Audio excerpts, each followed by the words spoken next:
12,000 সংখ্যাটা ভালো করে শুনুন। 12,000 না, এটা কোনো স্টেডিয়ামের দর্শকের সংখ্যা নয়, এটা কোনো ভোটের ব্যবধান নয়। অভিযোগ করা হচ্ছে গত কয়েকদিনে ইরানের রাস্তায় ঠিক এই পরিমাণ মানুষের লাশ পড়ে আছে। আপনারা কি 2003 সালের কথা আপনাদের মনে আছে? ইরাক, সাদ্দাম হোসেন, মনে আছে সেই ওয়েপেন অব মাস ডিস্ট্রাকশন বা গণবিধ্বংসী অস্ত্রের গল্প? আমেরিকা আর ব্রিটেন সারা বিশ্বকে বলেছিল সাদ্দামের কাছে এমন সব ভয়ানক অস্ত্র আছে যা দুনিয়া ধ্বংস করে দেবে। ফলাফল কি হলো? ইরাক ধ্বংস হলো, লাখ লাখ মানুষ মারা গেল, সাদ্দামের ফাঁসি হলো, কিন্তু সেই অস্ত্র আজ পর্যন্ত পাওয়া যায়নি। আজ 2026 সালের 14ই জানুয়ারিতে দাঁড়িয়ে আমার কোথাও না কোথাও মনে হচ্ছে আমি সেই একই সিনেমার রিমেক দেখছি, শুধু ভিলেনের নাম বদলে গেছে। সাদ্দামের জায়গায় খমেনি আর ইরাকের জায়গায় ইরান। জার্মানির চ্যান্সেলর হঠাৎ করে জ্যোতিষী হয়ে গেছেন। আমেরিকা তার নাগরিকদের বলছে পালাও, জীবন নিয়ে পালাও, আর ইসরায়েল বলছে আমরা সারপ্রাইজ দেব। সবচেয়ে বড় কথা, এই আগুনের আঁচ কিন্তু আর মধ্যপ্রাচ্যে আটকে নেই, এর ধোঁয়া এসে লাগছে আমাদের এশিয়ায়, এমনকি পাকিস্তানের বর্ডারেও। দর্শক, বিশ্ব রাজনীতির খবরে চোখ রাখলে দেখবেন সচরাচর ইউরোপের দেশগুলো, বিশেষ করে জার্মানি, একটু ডিপ্লোম্যাটিক বা মেপে ঝুঁকে কথা বলে। কিন্তু গত 24 ঘন্টায় জার্মানির চ্যান্সেলর ফ্রেডরিক মার্চ যা বলেছেন তা কোনো রাষ্ট্রনায়কের কথা কম, মাফিয়া গুন্ডাদের হুমকি বেশি মনে হচ্ছে। তিনি মিডিয়ার সামনে সরাসরি বলে দিয়েছেন ইরানের বর্তমান শাসন ব্যবস্থা বা ইসলামী নিজাম তার শেষ নিঃশ্বাস গুনছে। খেয়াল করুন শব্দ চয়নগুলো। তিনি বলছেন না যে আলোচনা চলছে বা নিষেধাজ্ঞা দেওয়া হবে, তিনি বলছেন ইরানের সরকারের আয়ু শেষ, মাত্র কয়েকদিন বা সপ্তাহের ব্যাপার। তিনি আরও বলছেন একটা সরকার যখন শুধু ভায়োলেন্স বা হিংসার উপরে টিকে থাকে তখন তার পতন নিশ্চিত, এবং জার্মানি নাকি চাইছে ইরানে একটা শান্তিপূর্ণভাবে ক্ষমতা হস্তান্তর হোক। ভাই রে ভাই, আন্তর্জাতিক রাজনীতিতে এই পিসফুল ট্রানজ্যাকশন শব্দটা হচ্ছে সবচেয়ে বড় জোক। লিবিয়াতে গাদ্দাফিকে সরানোর আগেও এই একই কথা বলা হয়েছিল, সিরিয়াতেও একই স্ক্রিপ্ট ছিল। এর সোজা বাংলা অর্থ হলো আমরা আসছি, তোমার ক্ষমতা উল্টে দেব আর আমাদের পছন্দের পুতুল সরকার বসাবো। দেখুন, জার্মানি একা নয়, তারা বলছে আমেরিকা, ব্রিটেন এবং ফ্রান্স, এই 3 মোড়ল, মানে যাদের E3 বলা হয়, একসাথে বসে প্ল্যান করছে কিভাবে ইরানের বর্তমান সরকারকে হটিয়ে সেখানে তথাকথিত গণতান্ত্রিক সরকার বসানো যায়।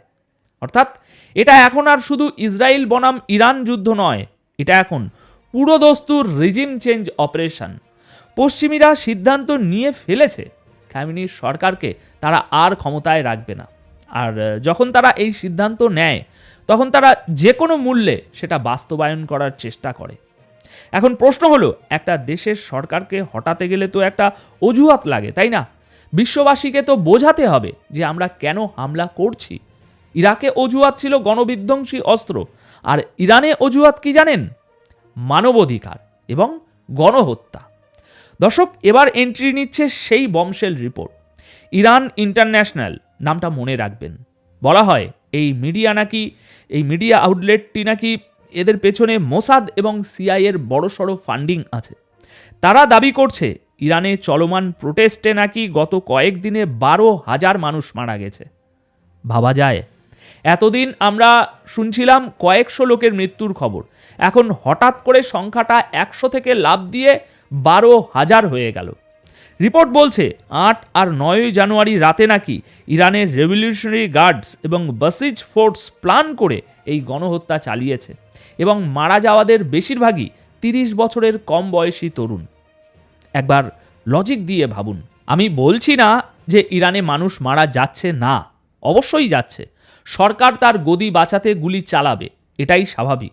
কিন্তু হঠাৎ করে এই 12,000 সংখ্যাটা কেন রিলিজ করা হলো? কারণ আমেরিকাকে ইরানে হামলা করার জন্য একটা নৈতিক বৈধতা বা মোরাল গ্রাউন্ড দরকার। তারা এখন জাতিসংঘে গিয়ে বলতে পারবে, দেখো দেখো 12,000 বাচ্চা ছেলে মেয়েকে মেরে ফেলা হয়েছে, আমরা কি এখনও হাত গুটিয়ে বসে থাকব? জার্মানি, ফ্রান্স, ব্রিটেন সবাই এখন এই রিপোর্টের উপর ভিত্তি করে তাদের যুদ্ধবিমান রেডি করবে, ঠিক যেমনটা সাদ্দামের সময় হয়েছিল। মিডিয়াতে প্রথমে একটা মিথ্যা বা অর্ধসত্য খবর ভাসিয়ে দেওয়া হয়, জনমত তৈরি করা হয়, তারপর শুরু হয় কার্পেট বম্বিং। এই 12,000 লাশের দাবিটা সত্যি কি মিথ্যা সেটা যাচাই করার সময় এখন কারো নেই, কিন্তু এই দাবিটাই হয়তো হতে যাচ্ছে ইরানের কফিনে শেষ পেরেক। আমেরিকা এবং ইসরায়েল এই রিপোর্টটাকে লুফে নিয়েছে। তারা বলছে, ব্যাস, আমরা তো এটাই খুঁজছিলাম রে ভাই। ধরুন আপনার গ্রামে একজন খুব প্রতাপশালী মাতব্বর আছে, আর তার ঠিক পাশের বাড়িতে থাকে তার চামচা, যে সবসময় মাতব্বরের লাঠিয়াল হিসাবে কাজ করে। এখন গ্রামের এক কোনায় এক জেদি প্রজা থাকে, যার জমিটা খুব উর্বর এবং সে মাতব্বরকে একদম পাত্তা দেয় না। এখন মাতব্বর তো আর সরাসরি গিয়ে বলতে পারে না তোর জমি আমাকে দিয়ে দে, তাহলে তো গ্রামের লোক ছিচি করবে। তাই মাতব্বর একটা বুদ্ধি আটলো। সে তার পোষা কিছু লোক দিয়ে গ্রামে রটিয়ে দিল, আরে জানেন ভাই, ওই প্রজা না তার নিজের বউ বাচ্চাকে রোজ রাতে খুব পেটায়, গতকাল রাতে নাকি তার বউকে মেরেই ফেলেছে। গ্রামের লোক যখন জিজ্ঞেস করলো, আপনি দেখলেন কি করে, লাশ কোথায়? মাতব্বর বলল, আরে আমার বিশ্বস্ত লোক দেখেছে, লাশ তো সে লুকিয়ে ফেলেছে। এখন আমাদের উচিত ওকে উচিত শিক্ষা দেওয়া এবং ওর বাড়িঘর সব দখল করে নেওয়া, যাতে ওর পরিবারের বাকিরা শান্তিতে থাকতে পারে। ব্যাস, গ্রামের লোক ভাবল, ইস, বউ বাচ্চাকে মারে, খুব খারাপ লোক তো। এই আবেগের সুযোগ নিয়ে মাতব্বর তার লাঠিয়াল বাহিনী নিয়ে গিয়ে ওই প্রজার বাড়ি দখল করে নিল। দর্শক, ইরানের ক্ষেত্রে ঠিক এটাই হচ্ছে। 12,000 লাশের গল্পটা হলো সেই বউ পেটানোর গুজব।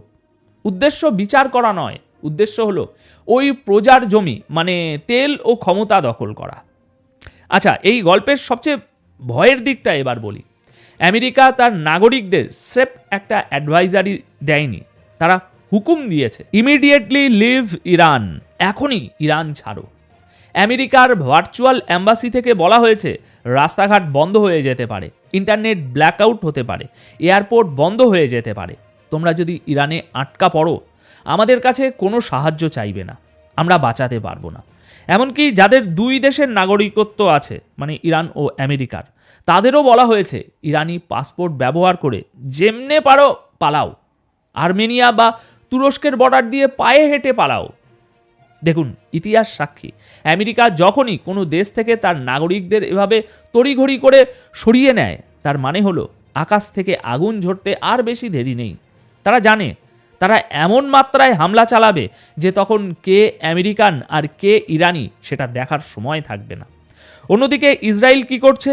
তাদের ডিফেন্স মিনিস্টার আর আইডিএফ বলছে তারা সারপ্রাইজ সিনারিওর জন্য রেডি। বাংকারে বাংকারে খাবার আর অস্ত্র মজুত করা হচ্ছে। তেল আবিবে শুধু সাইরেন বাজার অপেক্ষা। ইসরায়েল মনে করছে ট্রাম্প এবার শুধু ধমক দেবেন না, তিনি সত্যি অ্যাকশনে যাবেন।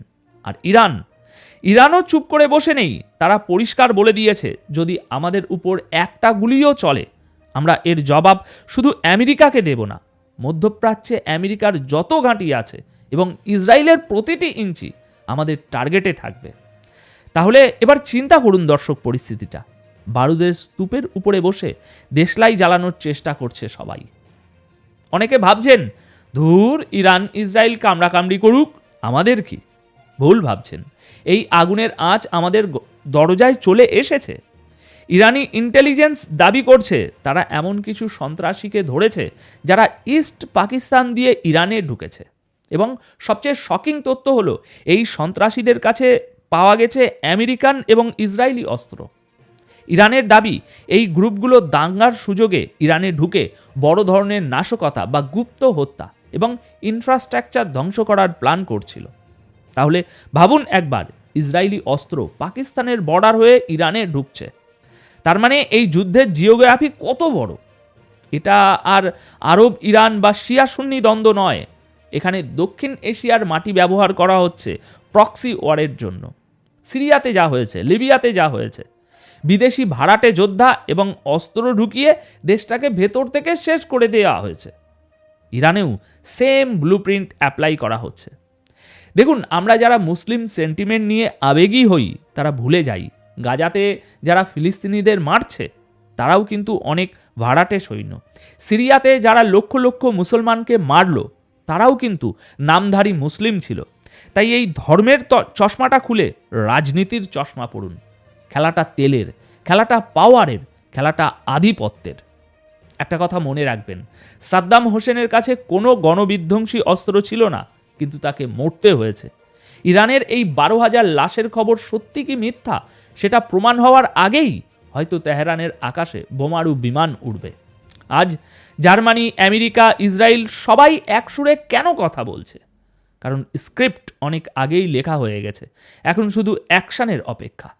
আগামী 72 থেকে 96 ঘন্টার মধ্যে আমরা ইরানে একটা বড়সড় ফলস ফ্ল্যাগ অপারেশন দেখতে পাবো। হয়তো কোনো বড় নেতাকে হত্যা করা হবে, অথবা কোনো স্পর্শকাতর জায়গায় বিস্ফোরণ ঘটানো হবে, আর সেটার দায় চাপানো হবে সরকারের উপর।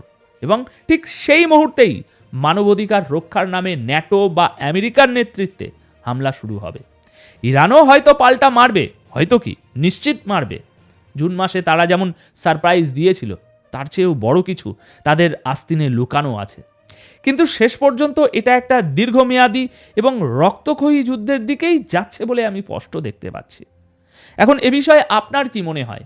এই 12,000 লাশের গল্প কি সত্যি ইরানের মানুষের মুক্তির জন্য, নাকি ইরানের তেল আর সম্পদ লুটে নেওয়ার নতুন কোনো ফন্দি? নিচে কমেন্ট করে জানান আপনার মূল্যবান মতামত। প্রতিটি কমেন্ট আমি পড়ব।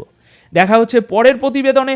ততক্ষণ পর্যন্ত চোখ কান খোলা রাখুন, কারণ পৃথিবীটা আর আগের মতো নেই। ধন্যবাদ আপনাদের সকলকে।